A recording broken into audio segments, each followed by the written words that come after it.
आखिरी call attend कर लूँ। जी अस्सलाम वालेकुम। वालेकुम अस्सलाम। सर मेरे को 3 साल हो गए हैं शादी को। जी मेरे भाई, मेरे को औलाद का थोड़ा मसला है। अल्लाह पाक आपको साले औलाद अता फरमाए। आपको एक दुआ बताता हूँ। हजरत इब्राहीम अलैहिस्सलाम उम्र काफी गुजर गई थी ना, ये हदीस में आपने सुना होगा। तो अल्लाह ने उनको एक दुआ बताई थी, बड़ी आसान दुआ है। सूरह साफात के अंदर 100 नंबर आयत है, बड़ी छोटी सी, रब्बी हबली मिनस सालिहीन। इसको आप कसरत से पढ़ें, आपकी बाइक भी कसरत से पढ़ें और अल्लाह से दुआ मांगें, नवाफल पढ़ें और अगर अपनी इस्ताअत के मुताबिक थोड़ा बहुत रोजाना सदका निकालें, अल्लाह के हुक्म से अल्लाह खैर कर देगा। ये दुआ भी पढ़ें। 100 नंबर आयत है ये सूरह साफात की। अल्लाह हाफ़िज़।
ربنا هب لنا من أزواجنا وذرياتنا قرة أعين واجعلنا للمتقين إماما۔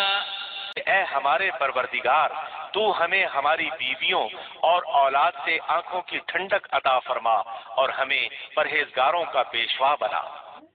ربنا تقبل منا إنك أنت السميع العليم۔ اے ہمارے پروردگار، ہم سے یہ خدمت قبول فرما، بے شک تو سننے والا ہے، جاننے والا ہے۔ ربنا واجعلنا مسلمين لك ومن ذريتنا أمة مسلمة لك وأرنا مناسكنا وتب علينا إنك أنت التواب الرحيم۔ اے ہمارے رب، ہمیں اپنا فرمان بردار بنا لے اور ہماری اولاد میں سے بھی ایک جماعت کو اپنا اطاعت گزار رکھ اور ہمیں اپنی عبادتیں سکھا اور ہماری توبہ قبول فرما۔ تو ہی توبہ قبول فرمانے والا اور رحم و کرم کرنے والا ہے۔